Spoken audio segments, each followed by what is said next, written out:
Yo, how you doing, man? I'm glad you thank you for making it on for real. You know what I'm saying? Good to see you. Like I actually like talk and shit, you know what I'm saying? Nah, you already know, CTC. I'm a fan of the page, man. You know, you post the real, and it's hip hop, bro. It's like, you know. Yo, I'm super happy about this one. Yo, live wire in the motherfucking building. Galaxy of Queens in the motherfucking building. That's right, Q Burrow, CTC. Yeah, yeah. Fucking Corona, Flushing. You know what I'm That's saying? right. Yes, you know already. I see Dennis Kelman Slow. What up, my peoples? Fucking. Thanks for checking in. You already know. Yes, sir. Episode 123 of the Carry and the Culture Show. Nutso in the fucking building, man. So official introduction. Thank you very much, man. We about to get it popping. We're ready to do this. Everybody been posting this shit for the past couple of days. We're ready to get it loose, man. So get it, bro. This is what I've been waiting for, man. You know. All right, so these interesting conversations. Yeah, no doubt, man. And so, yo, real quick, I'm gonna let everybody know. Hold on a second, pull this shit up. They call this nigga nuts, so I can't pull up this fucking. There's a picture you got. I can't pull it up because we're in the shit together. But there's a picture you got wanted to pull up, yo. But we're gonna talk about everything, the name and everything.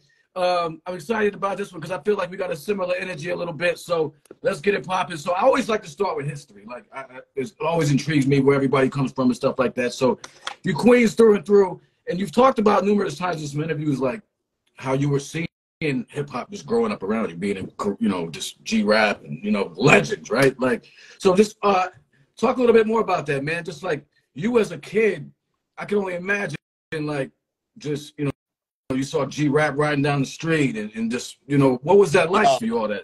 That shit was crazy. I came from 111th Street in Corona. That's like a couple of blocks from Flushing Meadow Park.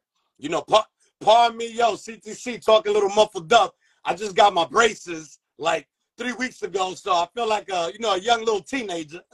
You good? You good money, gotta though. get my shit fixed. But yeah, basically in 111th Street in Corona, Pop Dukes reminded me the other day because he was talking about DMC from Run DMC. His uncle and his aunt lived across the street from me. So picture me as a fucking young kid switching through the channels, looking at Video Music Box and looking at your idols, your icons, and you're like, hold up. Because, you know, you got to remember in the 80s, motherfuckers was dressing alike. So, yeah. You know, and remember, and rappers used to mimic the drug dealers. So I'm looking like, yeah, this is one, you know, probably a dude from Southside Jamaica out here checking his family in Corona. But then as I'm looking, I'm getting close. I'm like, yo, bro, that's DMC. But I was young. Go figure. I was like 7, you know what I'm saying? 7, 8 years old. I mean, the approach is crazy. Like, we'll see him and we'll all go crazy on the block. We'll go riding on bike. Yo, that's DMC. That's DMC. After a while, I thought it was fake. I'm like, that ain't DMC. Then I talked to my cousin, and you already know.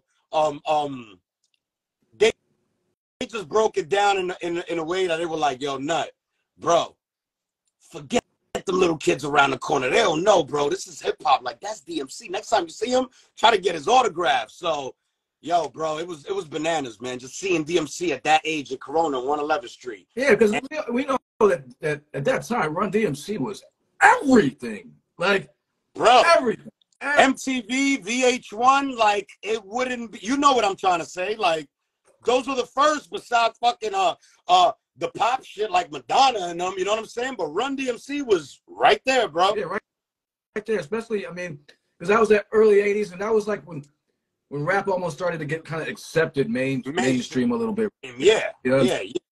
We didn't want to give up the jewels yet. Nah. We didn't want to give up the jewels. We're like, fuck it. We from the street. We hardcore.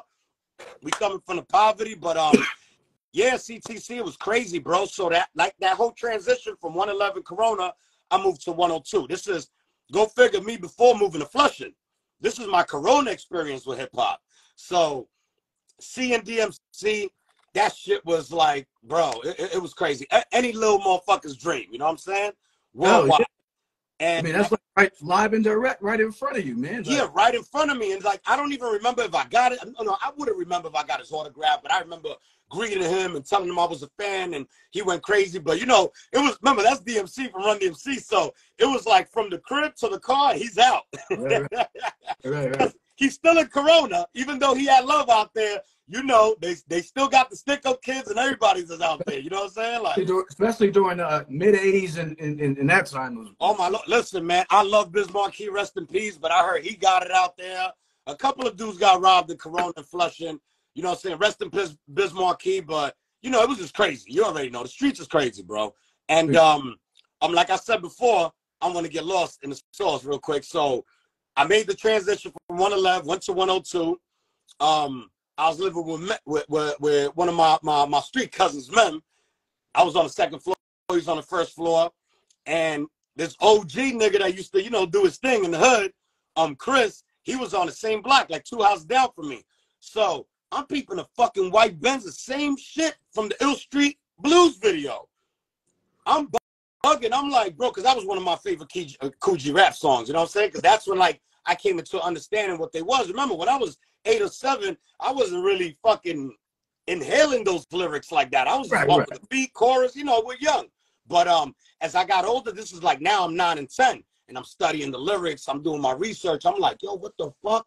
That's fucking Coogee rapping DJ Polo, like with the Benz. They hopping now. They got the jewels on. They conversating with Chris. I already know they're about something. And I'm like, yo, this shit is real. It's you know, it was connecting the dots for me, man. But it was a beautiful thing. G-Rap too, man, cool. And you know, as we get further in the interview, we'll talk about that as well too. Because me and G-Rap got a couple of joints as well too that in the archives. So then you get. When did you go to Flushing? Like around what time? Like 89, 90. So this is UMTV Raps, fucking Video Music Box. I'm in the hood, you know, I make that shit, yo, I'm from Corona. You know, I'm looking at all these Asians and Flushing. I'm thinking shit is sweet out there. But I'm hearing the music. Then again, you know, you got the legends out there, Mike G and the rest of the crew, you know, Flushing them. Large, Bro, you know, being Large Bro got history as well. And bro, I went to Flushing. Once you pass Main Street, it's a wrap. Like, that's when you start getting cornered. Like, because that's how Flushing is. Remember, Queens is one of the biggest boroughs in New York City. So it's not like the Bronx. Like, Corona always reminded me of like the Bronx, Brooklyn, you know, Brownsville. Because it's like, you got the old school dudes doing their thing on one corner. You go to the other block, the old school, you know what I'm saying? The OGs are playing dominoes. You know, it's like, and then the violence is just block after block. In Flushing, it'll be like 3 blocks of violence, and then it'll be quiet for 5 blocks. Then you just run right into the projects. Then it'll be quiet for 4 more blocks. Then it's just crazy on another 5 blocks, you know? So you could get caught out there slipping. So I was one of those motherfuckers. Yeah, because those types of neighborhoods are sketchy, right? Because you thinking you good, and sometimes even the houses look nice, right? Yeah. Too. Sometimes even the house, bro. And you thinking you straight, right? And you're like, hold the fuck up. This ain't the houses look straight, but it ain't right over here. It's just like Compton and Corona and Southside Jamaica. They all look the same with the houses, with the back alleyways, and you're like, shit, because I never lived in the house. This is the first, you know, this is the first house I lived in, the one that I caught with my wife. But at the end of the day, it's like, bro, we grew up in buildings, so anyway we went to the house, it was like, motherfucker, you got it. Your family made it. But then when you go to the corner store and you like, oh shit, they going through the same thing we going through. Oh shit, they got 11 motherfuckers living in this house. Oh, okay. Right. Shit starts to change. And then you know, the poverty starts to show. Right. So what was the catalyst for you to actually start? I mean, you saw the shit coming up, but like, what was it for you to like start taking it serious? Now, real quick, I heard that you were like some all-world beatboxer or some shit like that. You know yeah, I used to beatbox, and motherfuckers got lazy in the hood. You know what I'm saying? You know how it is. Like I have my favorite rappers in the hood from my neighborhood, and it's just like, okay, I'm beatboxing for this motherfucker. He's kicking this rhyme, he's kicking another. It's sounding good. All the attention is on us. You know, I've never been that hating motherfucker with my feelings. I already knew who I was. You know what I'm saying? Like I'm Nutso. I've been fucking nuts since I hatched. You know what I'm saying? So That's always been my energy. So as I started to do beats, motherfuckers started getting lazy, the nicest niggas in the hood. So people were like, yo, Nut, tell that story. Because I was more like the comedian. I didn't really want to be on the street shit. But I was fucking all my friends, bro. Like, yo, my nigga, listen, CTC, I got friends doing 75, 50, 40. You already know. So we went through it, bro. I grew up hard. All my niggas is nuts. And you already know. Same story in every fucking hood. And that shit right there had me crazy, bro. Like, for real, man. Real talk. And so, yeah, I mean, if you ever want to just beatbox for us, you certainly can. Because, yo, you do ever do that? Not now. Yeah. But that on your joints? now, listen, I got a couple of beats that I've been fucking around with, you know, playing with it. But I never done like no track with me beatboxing. And I'm gonna do it. I'm gonna do it. See? Yeah, I got to. Because you know what it was? I got tired. Remember, I was the beatbox in the hood for all the ciphers. Like, you gotta think about it. This is what happened. So in the midst of that, I don't want to get lost again. In the midst of that, the most elite MCs in my hood was like giving up. You know what I'm saying? Like they really chose the street life all the way. Like I was in the streets every day, my nigga. Like, listen, I was the weed man. Crack, I ain't like selling crack. I did that for a while. I just didn't like the cutties. I had to punch every motherfucking crackhead in the face. I mean, these niggas was meeting me up the block when they owed me money, trying to help my mom's bags in a fucking what the fuck you touching my mother? Dang, you know, it was one of those. Like, nigga, get the fuck out of here. So that shit was crazy. So then I graduated, started fucking with the powder, but I was always the weed man. Nutso's the nigga with the boom box. I'm beatboxing.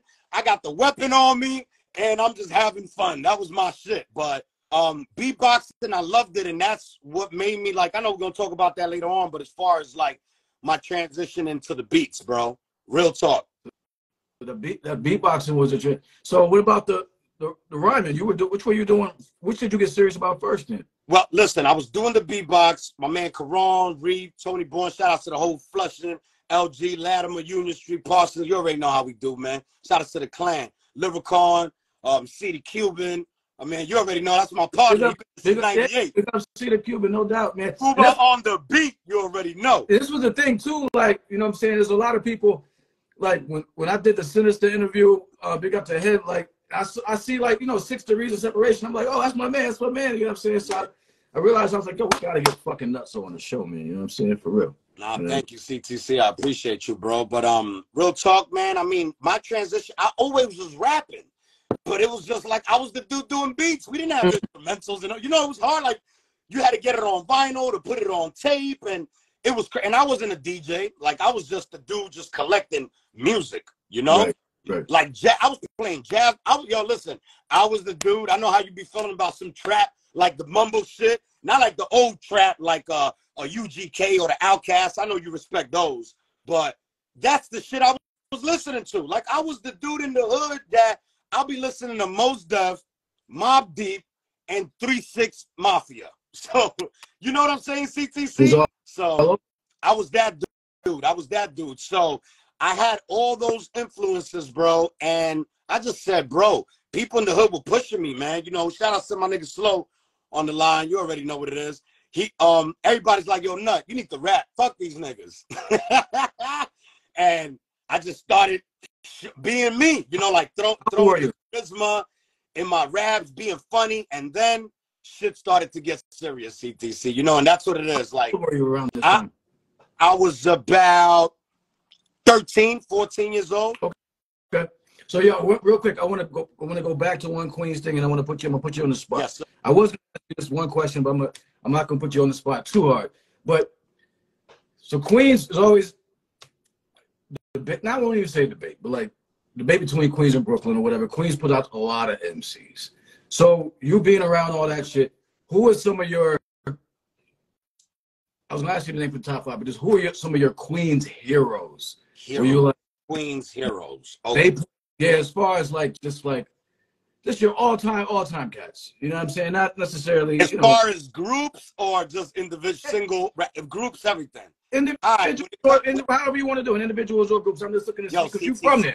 It's so hard. I know, but you from there, so you got a different perspective. So I know. So I mean, again, it's just like this is not throwing shade on anybody that you don't mention. And like, who are your like, like, if you think of Queens, how about this? When you think of Queens, when you think of Queens MCs, who comes to mind?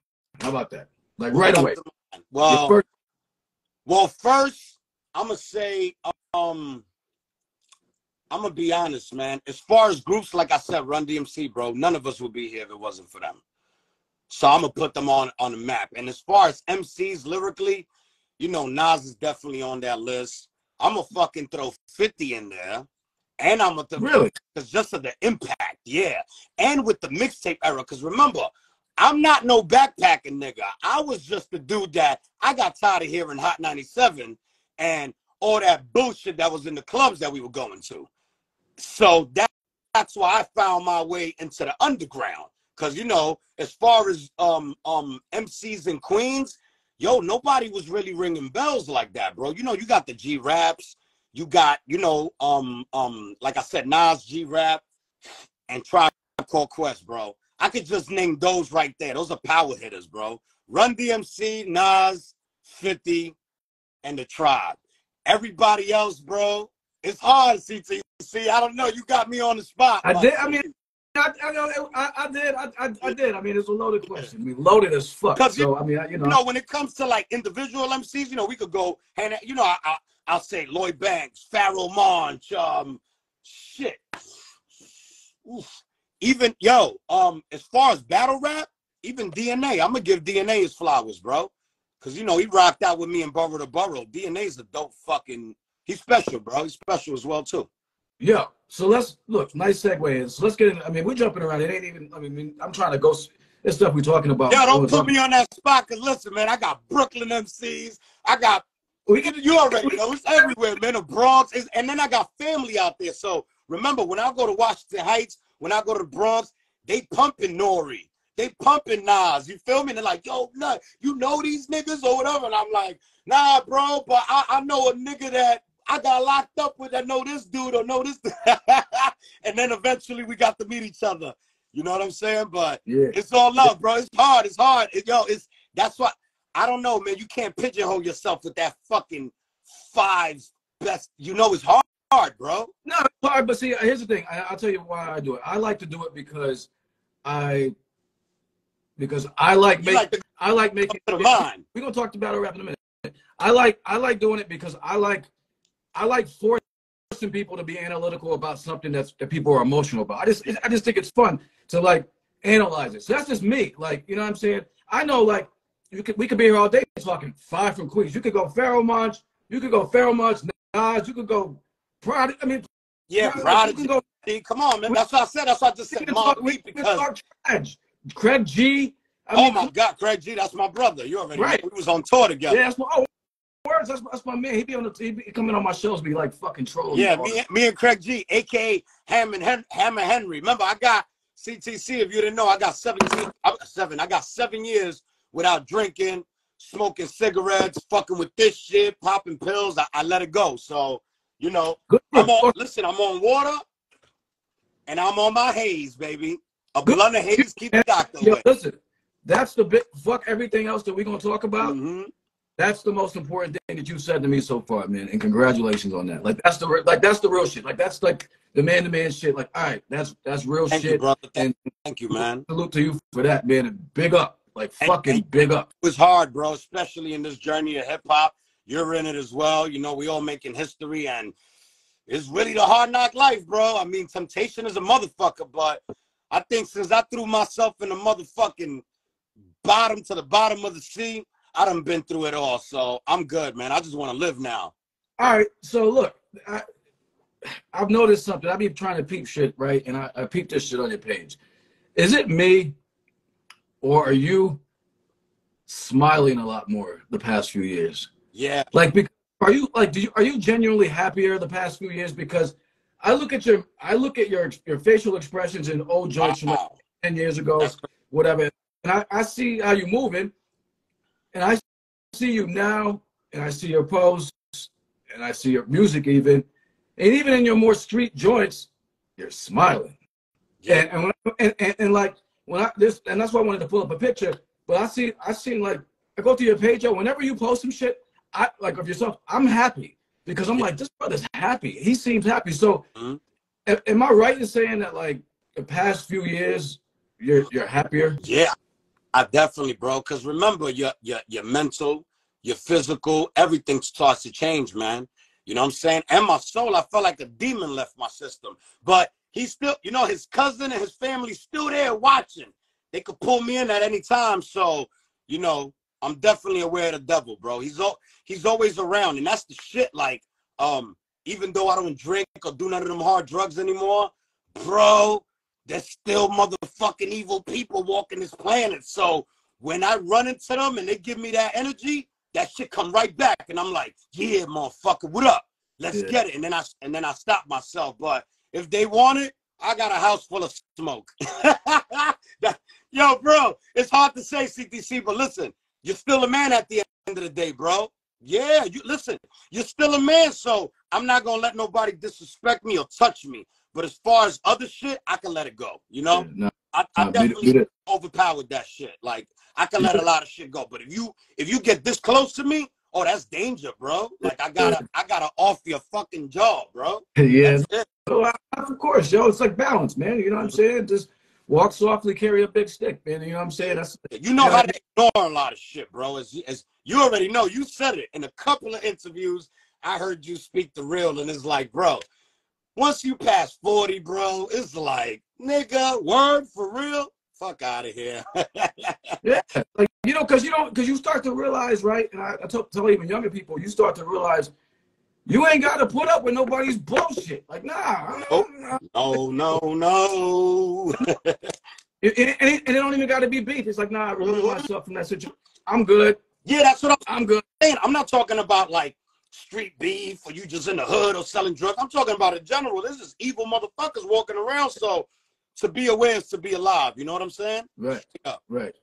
And I'm glad, for real though, like, again, congratulations about the drugs and alcohol and all that shit, man, because, y'all Queens niggas love that fucking cocoa, man. Like, God, like, that's Queens, God damn, man. Like, so on some real shit, man. I mean, I'm glad. But you gotta remember, bro, it was our uncles, man. My uncles was a 70s dude that got locked up, got deported, so he was out here. He looked just like me, my Uncle Georgie, you know what I'm saying? Like, Jorge, straight up, walking down the streets of Corona in the 70s with an afro and a fucking cape, almost 7 feet tall. This guy was a monster, bro.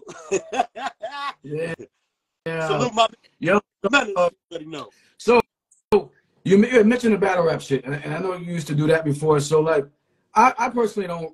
It's hard for me to rock with niggas. At least what I've seen, people no beats, people insulting each other, getting tell on each other. Like, what's your take on it? Having been in it, when were you in it? When early. I was in it, it was back when fucking Fat Beats was having battles. Like we was already taking it, from West 4th. Like I was literally in a cypher with Thurston Howell, Mos Def, Wordsworth, Punchline. These are all, but Punchline, AL Skills, and all of these dudes, Poison Pen. Those are my peoples. Rest in peace, PH. You know what I'm saying? Pumpkinhead. Yeah. Like we was outside the New Eurekan Poets Cafe. Young fucking Nutrageous. This is before Nutso. I was Nutrageous, but then the fucking Reese's candy bar, they try to sue us and shit, the trademark. So I had to change it. That's why I had to dash. And I was like, fuck this candy bar fucking name, bro. I'm fucking nut.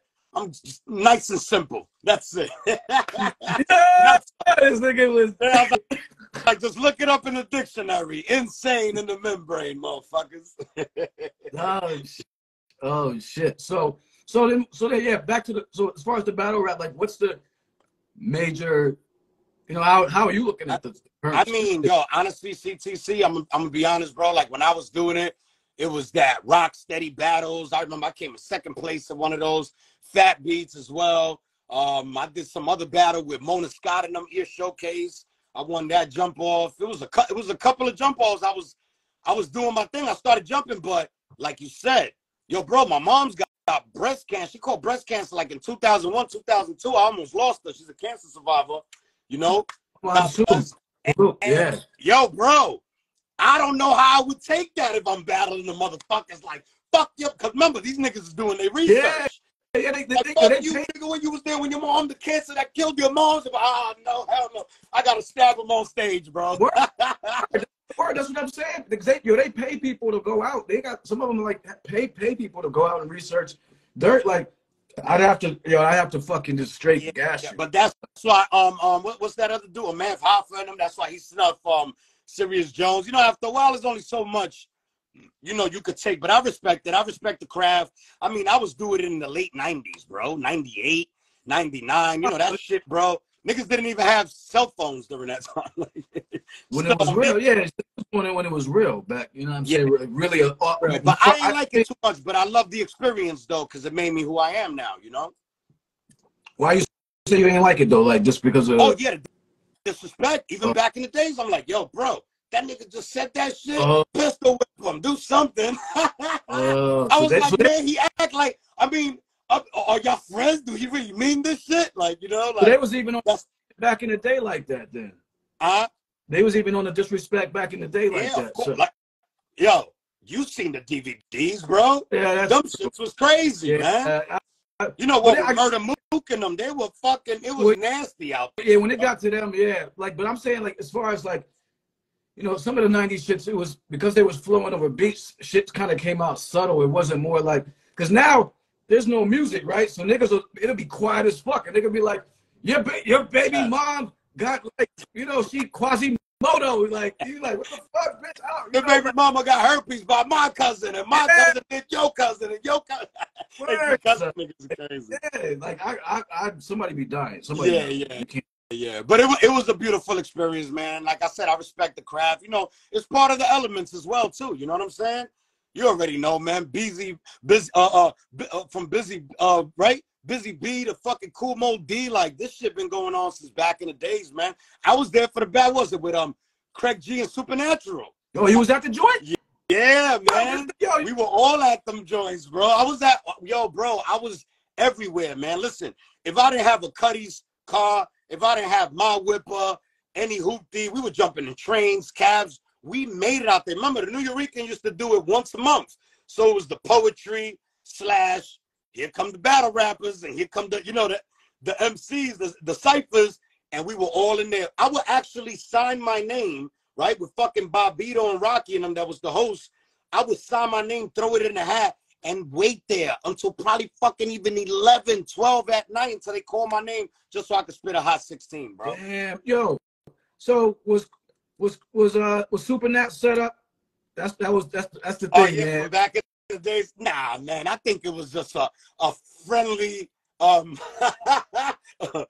gonna get you, motherfucking cipher. Yeah. Damn, because that shit, because Craig G, I mean, because it seemed like Super Nat, from what the video shows, it seemed like Super Nat used up all his ammo, and then Craig just went off. Yeah. But remember, I'm the Queens guy, bro. So I gotta go. I've always gotta pick. Yeah. Unless me and my niggas from my hood in Flushing don't get along with that other neighborhood, then I'll say, oh, fuck that rapper and his block. You know what I'm saying? But besides that, we cool. I didn't even ask you then. I can't ask you about no Queens dude in a battle then, because I know where you're gonna go then. So fuck it. You know what I'm saying? I told you already. I'll tell you, I gotta go with that. But listen, all those other MCs that I mentioned, they all dope, bro. They all elite, and they still in the game, man. They're still making money, man. You know what I'm saying? Yeah, big up to them, man. And that's what's inspiring. You know what I'm saying? Seeing like G-Rap, he just dropped the joint with Domingo recently. You know what I'm saying? Like, shout outs Domingo. We did Red Sunday and shit. Big up to him. Yeah, we just had him on the show recently. We doing part 2 in a few. Keep that out. That's why I hashtag Red Sunday. I don't ever want him to forget. We did that dope project. Was crazy, bro. Yeah, Domingo's dope. You know what I'm saying? So yo, like I noticed that, like, you know, you had put out a lot of, you know, more street type joints, and then recently you put out the WIGN joint, which was kind of a shift. So like, what's the, you know what I'm saying? What's the thought behind that? Just where you going with music? I just felt like, just like you said, with the world, I feel like the world is changing, man, and it's time for us to. It's not keeping it on a fucking conscience or positive note. It's just to speak the real, bro. It's like, you know, we're reporting current events, and this is really happening, and I felt like I had to touch it. And a lot of my fans are like, yo, Nut, listen, besides all the other shit you've been through, bro, we like when you talk about this. So what up, man? With a girl, with a lady songs and all that shit. Like, you know, you got, so that's my shit. I'm always diverse. Yo, bro, I did one drill song, and not to do a drill song. Like, my little cousin said, yo, bro, you better than a lot of these niggas. I know you could flow off one of these beats. I just heard this little motherfucker, 16 years old. Well, he's not 16, this was a couple of years back. And I said, these LA dudes, because I was out there in Cali. I was out there with Shaka Raka, Tajay, Damon Dash. We was all out there. I went out there to Damon Dash studio, got to meet him and shit. We chopped it up. And this dude, one of Cuban's mans, I was with Day One as well, Jet Life and shit in them. They sent me a beat, and it was a drill beat, and it sounded dope. I'm gonna be real, CTC. Like, I heard it, and it wasn't like the New York sound, or like it was like a West Coast, but like a Chicago or New York drill. It was like mixed up. And that's when I did the NY to New York drill. And I just laid a little 16, and everybody was loving it, showing me love. They was like, yo, nah, I love when you do shit like that. You can do more. I was like, I just did that shit for the young little New York niggas. You know what I'm saying? To let them know, like how when Biggie did the shit with Bone Thugs, just to let them know, you know, I could get on your caliber as well, too. You know, that's all it is. But right, you're mad versatile. You got like a lot of different types of shit. You know what I'm saying? So, but I was just happy to see, like, you know, hear you spitting about some, like, you know, some real world shit. I mean, yeah, and it was deep, bro. Like, yo, me just throwing that word, like, yo, the social engineering, like, bro, listen, real quick, this fucking book right here will fuck your mind up right here, man. So like, oh, it's just backwards. What's it called? Because it's backwards. What's the joint? Yeah, hold up. Tab. Oh, okay. Yeah, social engineering. So basically, since the beginning of time, CTC is like when you was born, when your moms had you in the fucking couch, and my mom's had me in the couch, when we was watching TV, every Revlon commercial, every commercial, who did you see? The white man. You know what I'm saying? And I got a lot of white friends. It has nothing to do with color. I actually never see colors. You know what I'm saying? I don't believe in colors. I just rep the human race as well. You know what I'm saying? And we just got to look out for all these evil motherfuckers. You know what I'm saying? That's out there. That's it. But yeah, they do come in all shapes and forms. But we was basically taught to be afraid of the white man. Basically, that was the program. And that's just the truth. People are afraid to say it, and I can break it down to motherfuckers right here. Like, bro, Revlon commercial, see the white woman, blonde hair, blue eyes, running. Wow, she's beautiful. That's who I want. You go outside. Who's stopping you? Police. What's the color of their skin? When you go to school, who's your principal? The teachers. You feel me? And that's basically it, bro. And that's part of supremacy as well, bro. And control. You know that. Divide and conquer, bro. And that's how it happened with all of us. You know what I'm saying? It wasn't fucking Robert Moses building a fucking cross Bronx and crossing us. They've been dividing us since the beginning of time. Right. Yo, so to add on to that, man, so about maybe 6-8 months ago, there was like this controversy kind of in the hip hop communities about like blacks and Puerto Rican, Dominican contributions in hip hop, and it blew my mind. So I'm from CT. We're gonna talk about my man Blackistan, that track y'all did. Oh, Blackistan, rest in peace, my brother, man. Yo, bro, that dude was so man. We'll get into that, but like, so the fuck was we talking about? The fuck did I just say? I've lost my train of thought. You high too? Yeah, I'm high too. You said with the you said we're gonna get back to Blackistan, but before we was talking about the Wigan joint.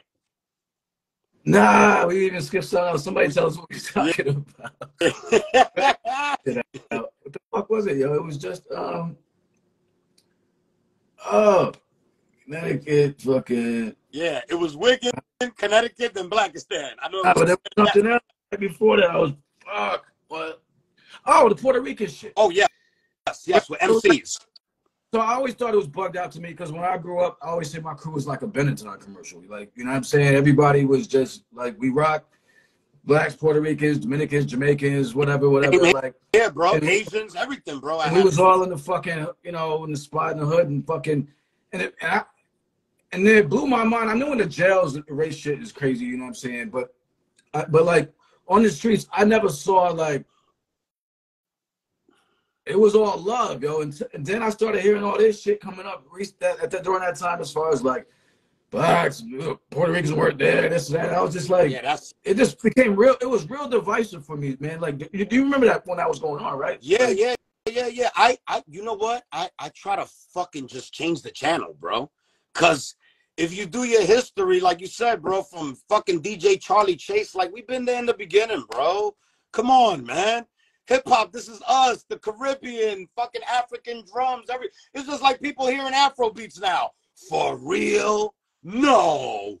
Nah. Yeah, they've been doing that. Yeah, motherfucker. Travel the world. Open up a fucking book. Do your research.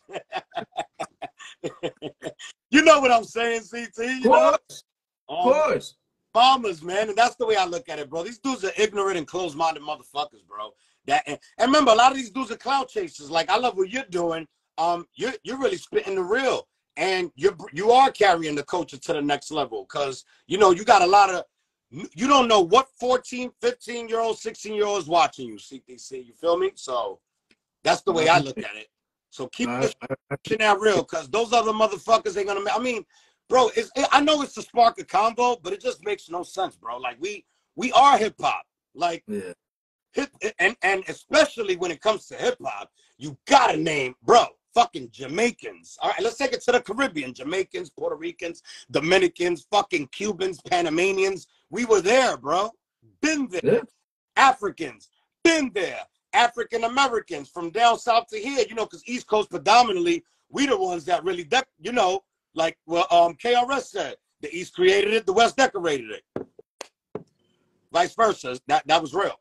No, facts, man. I mean, it's, you know, I thought it was a fucked up conversation. Well, it wasn't a conversation. I just thought it was really divisive, because nobody was ever really talking about that shit before, and all of a sudden that became a thing. And I'm like, what? Yo, we all niggas at the end of the day, because when the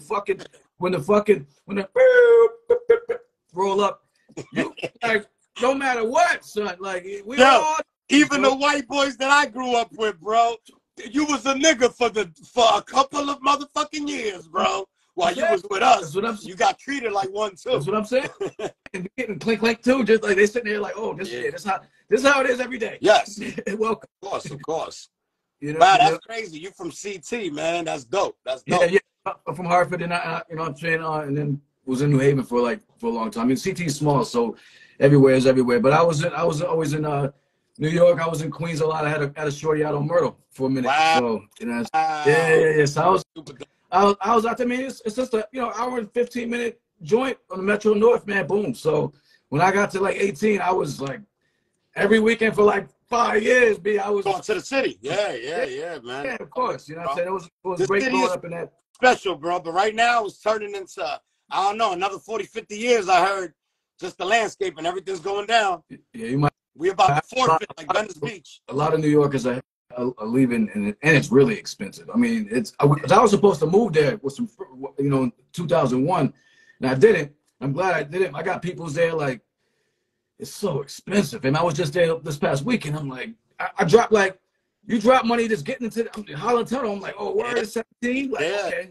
Yeah, ready. Just getting into fucking Queens, you already spent $80, $90 or some shit. Just get in the motherfucker. Nothing. I came home like 400 out of my wallet, nothing to show for it. 8. You know what I'm saying? Have some fucking, but you know, it's all love. Whole fucking life. Then moved to East New York, like the middle of East New York, Brooklyn. That's how me and AG the Coroner started doing music together.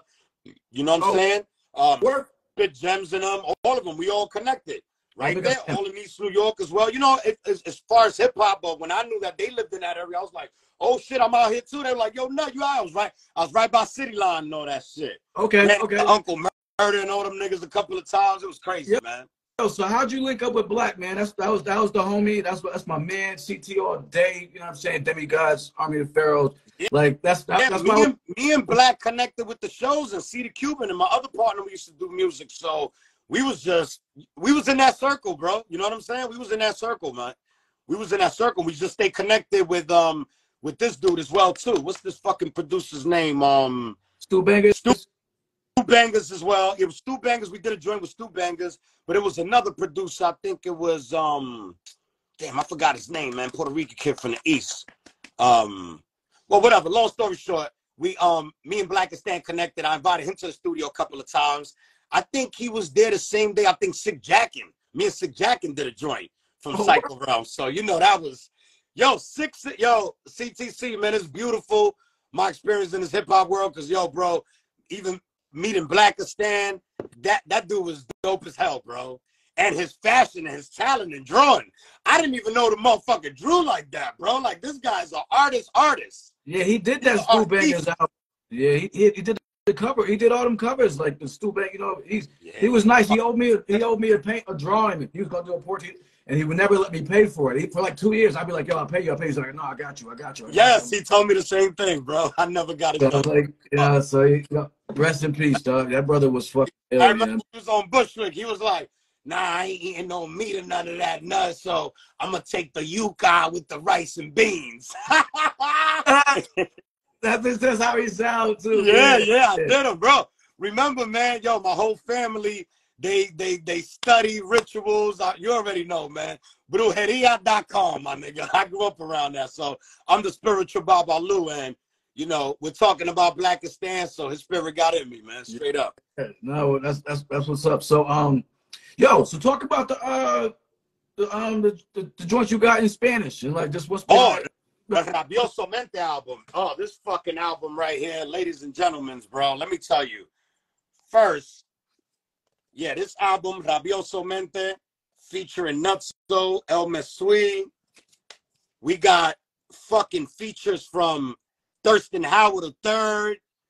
Oh, he gets busy. He gets busy in Spanish. I had to call. Come on. How am I gonna do a Spanish album and not call Thurston Howell? Yeah, of course. And he just told me straight up. He was like, yo, I'm at the beach right now. Give me a second. I'm about to write something. He was like, there ain't no deadline or nothing, right? I was like, nah, Thursday, we good. He was like, I got you. He hit me up a couple of weeks after with some dope ass shit, and that's on this project. And rest in peace, KL, Screwball, me and Black Poet, a family for Queensbridge. We got a couple of joints in, and he's on his album as well. Dax Empire, Jake Palumbo, Rob P, Reap Raw, beats produced by Kuba on the beat. See the Cuban, my partner. Word. You already know, man. Go get that, man. Link is in my motherfucking bio. I mean, listen, we got music, man. We got a lot of music out there. So what's the energy behind it? Like, as far as like just the vibe behind that particular project? Straight up, I'm Dominican from the Caribbean. I know how to speak Spanish. I can't write it that good. I could read it, a little bit. And I had to match my flow. See, I met Mesui back in 2000. We were doing a couple of shows out here in New York City. He was just throwing in my face, I'm going to have you, loco. It's going to be you, the Beat Nuts, Capadonna, Big Noy from Mobb Deep. We all went on fucking tour. I didn't go with Cap and Big Noy. They had other later dates. We were all in Spain at the same time. Wu-Tang and them. But it was me and the Beat Nuts. So we shared the same hotel, backstage. We was wilding out. And, the Beat Nuts grew up with my cousins in Corona. So we already had mutual friends, and C the Cuban and them, we were already locked in. So just doing that project, it was overdue, bro. Like, I speak Spanish. Remember, that's another thing, CTC. For you to match your flow in Spanish and English, not too many motherfuckers could do that. So I even challenge these motherfuckers. I've been screaming that shit out. Niggas know they can't fuck with Nutso, bro. Like, there's niggas, they got 55 fucking albums. They got songs with everybody. But nigga, keep trying. Sorry, you failed. Fuck it out of here. It's like the cliffhanger shit in Prices Right. Yeah, man. But listen, it was meant to be. It was long overdue. Shout out to Mesui, El Mesui. You can look him up. We got the merch for sale. We got fucking merch from $35 to $150, $160 merch. We got hoodies, everything, bro. Like, we got it all. We got it all. We got the hoodies, the hoodies. That shit Yeah, fire. Where, dope as where, hell. where can we cop them joints? Yeah, hit my link and Nutso PPM, Bandcamp. You could get all the music there, but bigcartel.com, illmissweetbigcartel.com. Okay, It's in my word. link tree. Once you go into my page, my IG page, Nutso PPM, just go in the bio and just hit the link tree. And you could purchase it there. But Rabiosamente, it's, yo, you got to remember, it went over niggas' heads because people are scared to even listen to it. Our English audience is like, you know, I like Nutso on there. Bro, we rapping in English on there. We just got a little, you know, spices, some Spanglish in there. It pisses me. I'm gonna keep it honest with you. I don't like when people. I shouldn't say I don't like. People can do what they want, but like, I've heard niggas. I fuck with niggas from Sweden. I don't know what the fuck they're talking about, but they fucking got bars, and they doing it over some like Snow Goose type shit, and they crushing shit. Like if you crushing it, to me, dope shit is dope shit, and I think to be able to like get dope music because we're doing it in English to other countries, right? Like if you go to Japan, you know, you was in Japan. Yeah, I was in Japan, and it was the other way. You know what I'm saying? So to me, it works both ways. If I hear dope artists from Sweden or fucking or so, you know, I fucks with my dudes in Sweden. Shout out to DJ Vietnam. He took me out there back into, that was my first tour. I went to Sweden and I went with DJ JCNY. Shout out to Off the Mental. He had to work, so I took his place. This is the dude. He was the Corona side to rest in peace JB and them, and he was running around doing joints for everybody. You know what I'm saying? And he just told me, yo, Nut, there ain't nobody else that rhymes like me and hard as like, if anybody, I ain't gonna give this, bro, you wanna go out there on tour for me? I was like, bro, I got you. Let's do this. And we had technical difficulties out there. Remember, my name is Nutrageous. Like, this is me during my demo days. I gave clips, DJ clips. I went to Fat Beats and I gave him a couple of my demos so he could, you know, promote it as well. And he gave me a box of fucking nonfiction CDs and tapes for me to take to Sweden. Yo, that's crazy, bro. Like, I got history in this motherfucker, CTC. Put your ass to work. I went out there to Sweden and I had a blast, bro. And that shit was crazy. Like you said, I didn't understand a lot. I remember this dude named Petta. He was like the biggest dude out there. Like, fucking, like, he was like the Eminem out there. And I met him. We was backstage kicking it. We was all in ciphers with DJ Vietnam and them. And bro, I didn't understand what they were saying, but just the vibe, the way he was flowing, I knew the nigga was nice. Right. So it works both ways, Joe. Do you know that in Paris, they got like a little Baltimore area that's like based on like The Wire, and they fuck heavy with like Baltimore MCs, like my man Ill Conscious, Jamil, J Royale, and these niggas, and they fuck with them heavy. And so when these niggas went to Paris and was like, these Baltimore cats all went to Paris and was in this hood, and it's like little Baltimore. I mean, that's what they call it over in Paris, though. So you know what I'm saying? This shit is universal, man. You know what I mean? It's universal, man. And I learned that. Like I told people, and I understood it because when I came, my first tour, when, like I said, when I went to Sweden, before I went to Spain and the Canary Islands and all that other shit, like I came to the block with the fucking photo album. Like, remember, I'm out there with the fucking disposable camera, CTC. Like, I'm the rapper. So I had those regular disposable cameras from fucking Rite Aid and, I mean, Genevieve's during that time. You know what I'm saying? When the Genovese family was holding shit down before they got raided by the feds and all that. And they had all the, before the Rite Aids and all that, I bought a couple of disposable cameras. That's what I'll do before I even went to. That's why with social media, this shit bugs me out, bro. How these motherfuckers go above and beyond. Because I'm like, look what we used to do, bro. We were so calm and collective back in those days. We didn't even give a fuck about being on camera unless it was like a special moment. But now it's like every moment is special. Get the fuck out of here. You gotta be every moment. Kidding me. Every fucking plate of food every plate was, every fucking piece of steak you ate was delicious. You're full of shit. Right. Your life is so dope, right? Like, okay. Yeah, like you're holding the camera your whole fucking life. Yo, bro, all you gotta do, CPC, I'm telling you right now, all you gotta do, bro, is get in your fucking car, which I know you're driving, and bro, just look left and right. All you're gonna see is people looking down. You in the street walk. You see that? Like, we're so They distracted. That's how walk right into you, yo. Like on the rail. You know what I'm saying? social engineering, bro. We're programming. And while we're distracted, all those motherfucking devils and all those people in them high places, from the Koch family to them, they're just making money, bro. They're teaching their horses how to talk while we over here trying to pay a Con Edison bill, bro. Yeah, fighting over some dumb shit, arguing over some stupid shit, right? Fucking 11-year-old daughter owns 80 fucking acres, nigga. Like, you know what I'm saying? 100. We killing people over Popeye's chicken sandwiches. And so we're killing people over Popeye's chicken sandwiches, right? Give me a fucking break, bro. Yeah, we got to stop that narrative, man. And yo, a lot of it is us. Now I'm learning after this COVID shit, it pulled out a lot of these motherfucking human fouls. You know that, including family to friends. Like, holy shit, this is how you feel about me in the world? I got to stay away from you, bro. You scary, man. Yeah. Yo, so we got 9 minutes, but I got an important topic, and then I want to ask you one more question. So real quick, I saw you in an interview.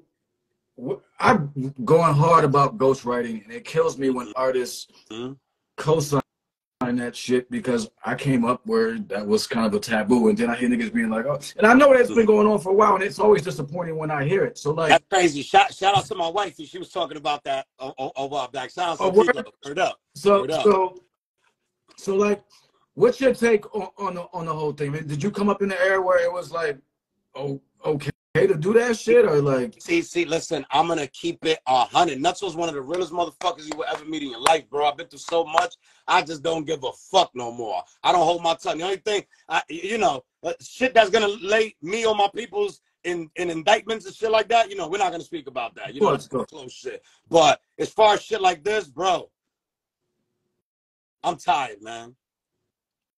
I'm tired, man. That's it, bro. These motherfuckers, man. I just lost it. I just lost it, bro. I got no words, bro. I got no words. Damn. Okay. I'm tired. Yeah. That's gonna be the caption. That'll be the time. You got no words for the situation going on. No. But repeat it again. Repeat it again, just so I can clarify. Well, I'm talking, specifically ghostwriting. Yeah. No, that's what I was gonna say, bro. Not even that I'm tired. I'm just tired of these, from the AIs, all this new shit. You previously had that in the last interview, bro. I was like 10, 11 years old. This kid, we was in a group called the Bass Bums. This kid wanted to write my raps. He actually wrote like a 12-bar for me. CTC, I swear to God, that was the first rhyme a dude ever wrote for me. My boy KS. Shout out to KS and my boy Bamboo. That was the first rap group we had. I did not feel comfortable kicking that shit.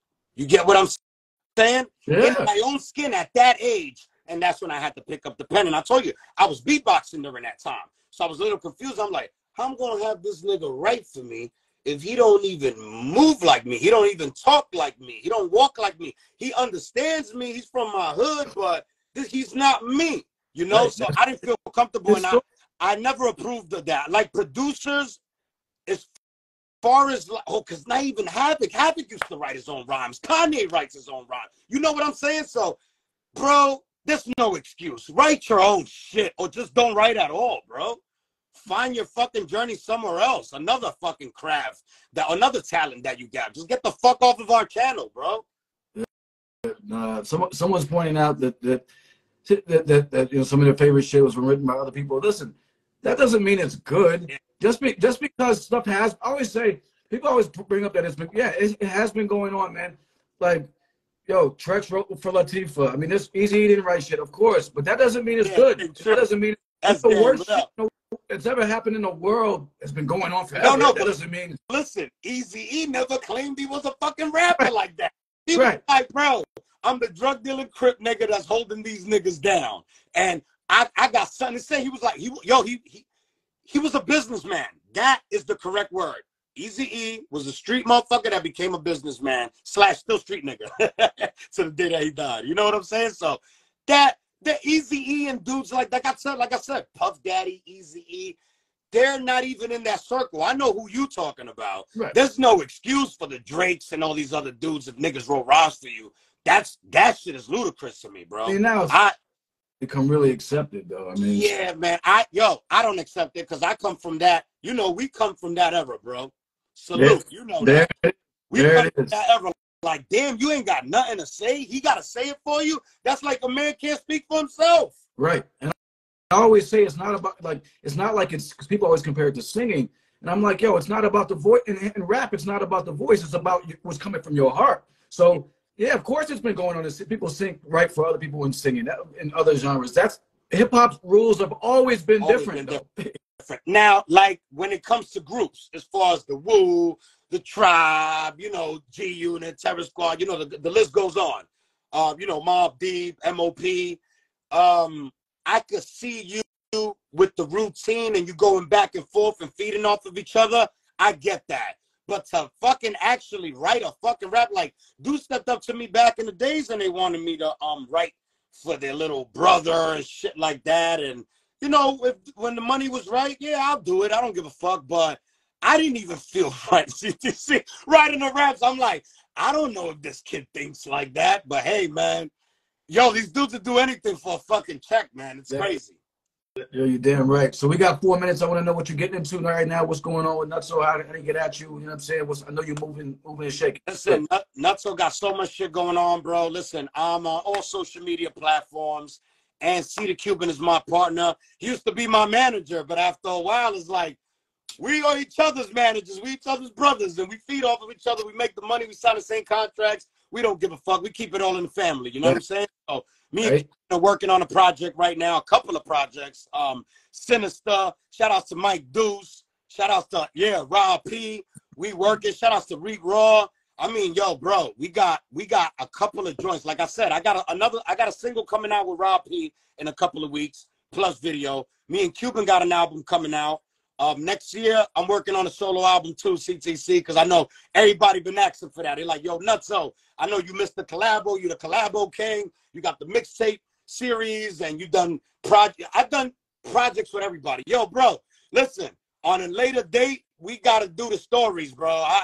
Listen, I got a Nipsey Hussle story. I got Ice-T stories. I got, Twin Gambino stories, Royal Flush stories. Like, we could go on forever. Okay, so all right, so check. We'll set up a round 2, and it'll be Nutso history lesson. Yeah, you know what I'm saying? We'll get it, man. And so yeah, because here's the thing. I wanted to touch on you because I fucks with you, but I ain't really, you know what I'm saying? Yeah. I ain't really know too much about you like that. You know what I'm saying? Yeah. But that was my shit, bro. I kind of like I wasn't feeding into the social media. It's crazy that you need all this content and everything now, but I didn't try to be that dude, you know what I'm saying? While I'm doing beats, wifey come and hit me with a pie in the face. Now I got 100,000 views. Like, fuck, I ain't your fucking clown, bro. You know what I'm saying? Like, I ain't there's a way to do it without like moving all goofy, you know what I'm saying? But like, I think that's why the industry ain't let me all the way in, because they're like, this fucking guy ain't gonna let nobody fondle him. They ain't gonna let this guy, you know, like, for real. I ain't that motherfucker, bro. You're not gonna do that momfuckery, no trickery, bro. I hear you. Remember, I'm a brujo, so I look through motherfuckers' eyes and I'm like, word, for real. Nigga, I'm gonna go into your daughter's dreams tonight, motherfucker. So yeah, let's run it back round 2. History lesson, because I know you got mad stories. So basically at Nutso PPM, everything, man. I got a couple of projects coming out. I mean, the last project I came out with was Rabiosamente. That project's last year. Like I said, CTC, these motherfuckers are moving too fast. How can you consume so much music? I'm slowing it down. Me and Evil D and all these dudes are talking about that. Shout out to Evil D and them. It's like, you gotta fucking slow it down. Remember how we used to sit on an album for a year or 2, bro? Yeah. Yo, I got 30 seconds and it's gonna cut me off. So yo, I'm gonna tag y'all. We're gonna get this up on the YouTube channel. Thank you very much. All right, we're gonna do it again. I'll hit you up. Hip hop, I love y'all for tuning in. Nutso. Bang, bang. Peace, family.